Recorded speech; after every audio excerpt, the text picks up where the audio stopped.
Good evening students, आपका स्वागत है मेरे यूट्यूब चैनल एनएस पाठशाला पर। आज हम कक्षा 10 की गणित का द्वितीय भाग यानी एक्सरसाइज 1.1 के आगे प्रश्नों को करेंगे।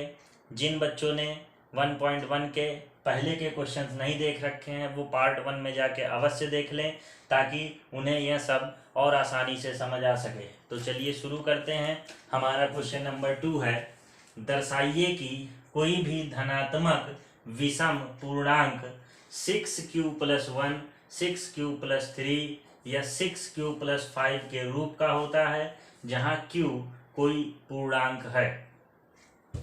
तो इसे देखिए हल कैसे करेंगे।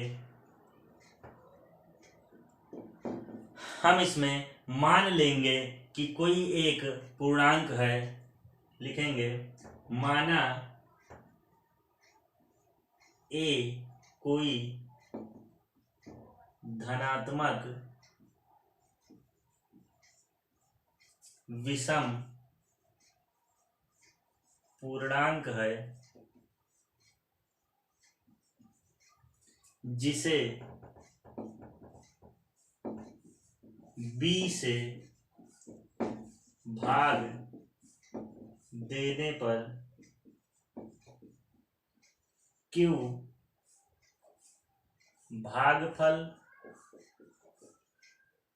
तथा r शेषफल प्राप्त होता है तथा b बराबर 6।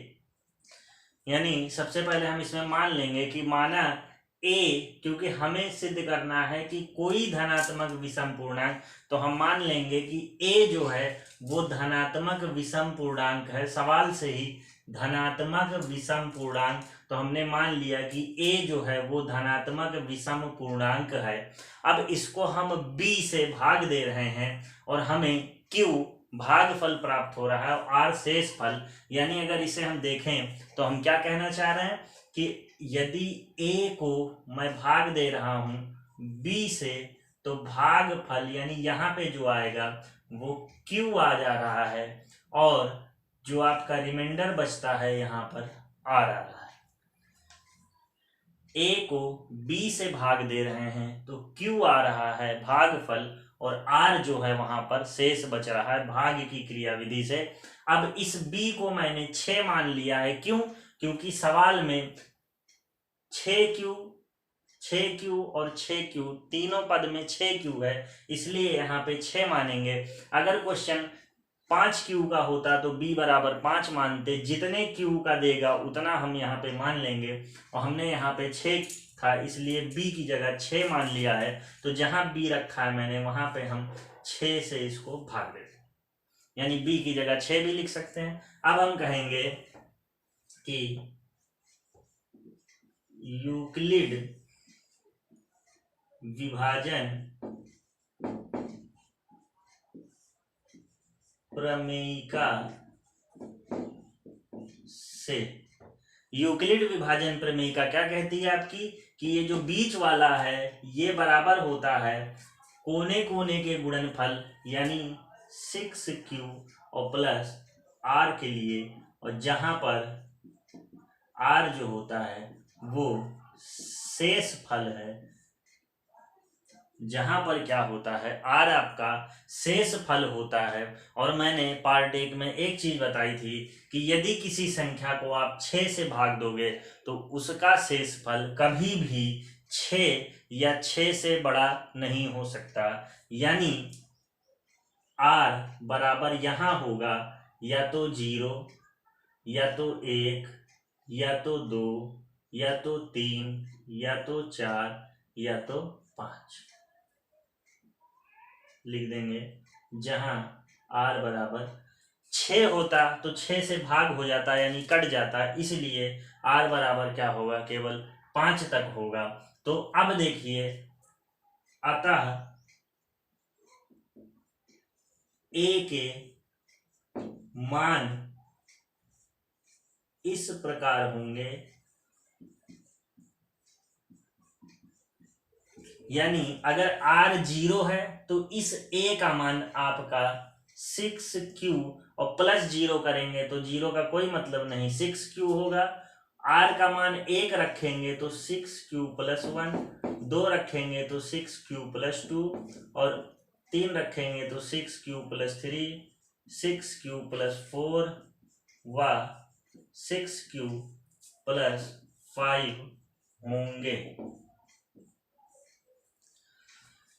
a का मान यूक्लिड विभाजन प्रमेयिका से हमने निकाला a बराबर 6q प्लस r, जहां पर r शेष फल है, और शेष फल क्योंकि 6 से भाग दिया गया है यहाँ पर, तो 6 से छोटे होंगे। 6 से छोटा 0, 1, 2, 3, 4 और 5 होता है।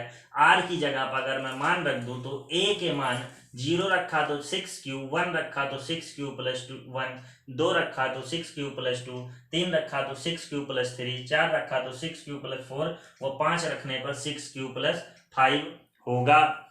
अब इसके बाद हम कहेंगे कि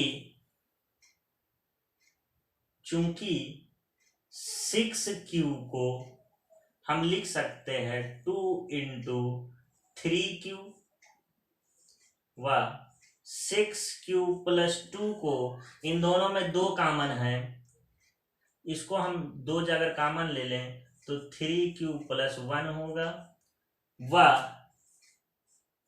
6q प्लस 4 को लिख सकते हैं 2 कामन लेकर के 3q प्लस 2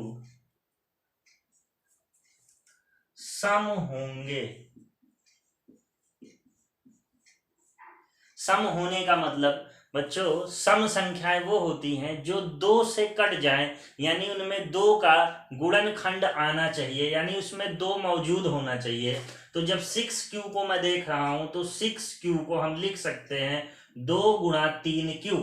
6q प्लस 2 को लिख सकते हैं, 2 कामन लिया तो 3q प्लस 1, और 6q प्लस 4 को लिख सकते हैं, 2 कामन लिया तो 6 का हो गया 3 और 4 का हो गया 2।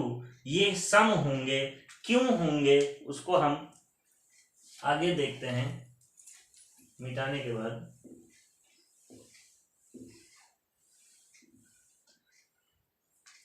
क्यों होंगे लिखना पड़ेगा, चूंकि तीनों जो हैं 2 से विभाज्य हैं, अतः जो हमारे पास बच गया, हमारा ये खत्म और ये खत्म, तो 6q plus 1, 6q plus 3, 6q plus 5, ये दोनों में आप अगर 2 निकालना चाहोगे तो 2 नहीं निकाल पाओगे, इसलिए ये विषम होंगे, क्योंकि 2 से विभाज्य नहीं हैं। अतः हमें यही सिद्ध करना था कि ये विषम होंगे। हमारा अगला क्वेश्चन है, किसी परेड में 616 सदस्यों की एक सेना की टुकड़ी को 32 सदस्यों वाले एक आर्मी बैंड के पीछे मार्च करना है। दोनों समूहों को समान संख्या वाले स्तंभ में मार्च करना है। उन स्तंभों की अधिकतम संख्या क्या होगी जिसमें वे मार्च कर सकते हैं। तो इसमें 616 सदस्यों को 32 सदस्यों के टुकड़ियों में बांटना है। तो ऐसे क्वेश्चनों में 2 शब्द याद रखिएगा, एक होता है अधिकतम, एक न्यूनतम।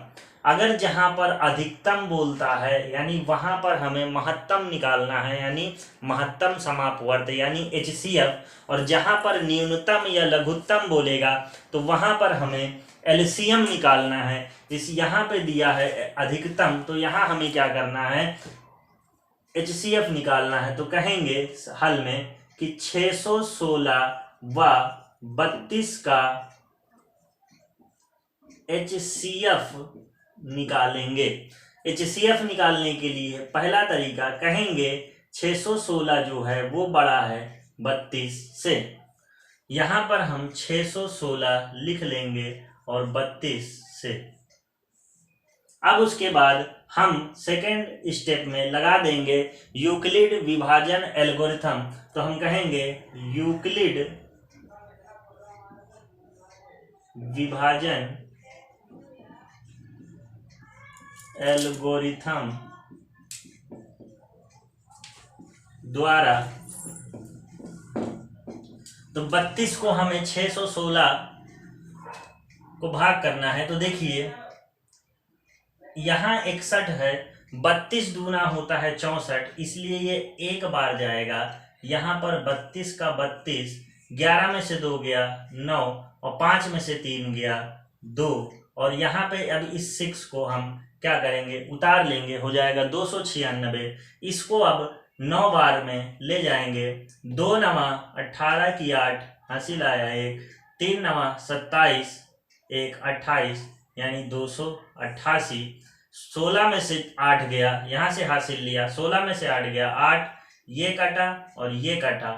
अब इतने के लिए हम ये लोग यूक्लिड विभाजन एल्गोरिथम लगाएंगे सेकंड प्रोपोर्शन में। कह देंगे कि ये जो 616 है ये बराबर है कोने कोने के, यानी कि 32 गुणा 19 और प्लस 8 के, जहां शेष फल does not equal to 0। Euclid विभाजन को मैंने प्रथम पार्ट में बताया है, पहले पार्ट में बताया है। ना समझ में जिसे आए वो पहले पार्ट को पहले जाके देखे, फिर उसे और अच्छी तरह से समझ में आएगा।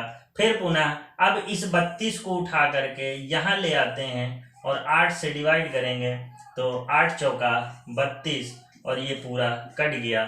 थर्ड स्टेप पे लगाएंगे हम लोग यूक्लिड फिर से और कहेंगे कि ये जो 32 है ये बराबर होता है 8 गुणा 4 और प्लस 0 के, जहां शेष फल इक्वल टू, अब आपका 0 आ गया। तो जहां पर शेष फल 0 आ जाए, हम जिससे भाग दे रहे थे तो वही उसका आंसर होगा, यानी HCF आपका 8 आएगा और इस पोर्शन को मिटा दिया जाएगा। केवल हल में आपके पास ये रहेगा और इस क्वेश्चन का आंसर 8 है। Thank you.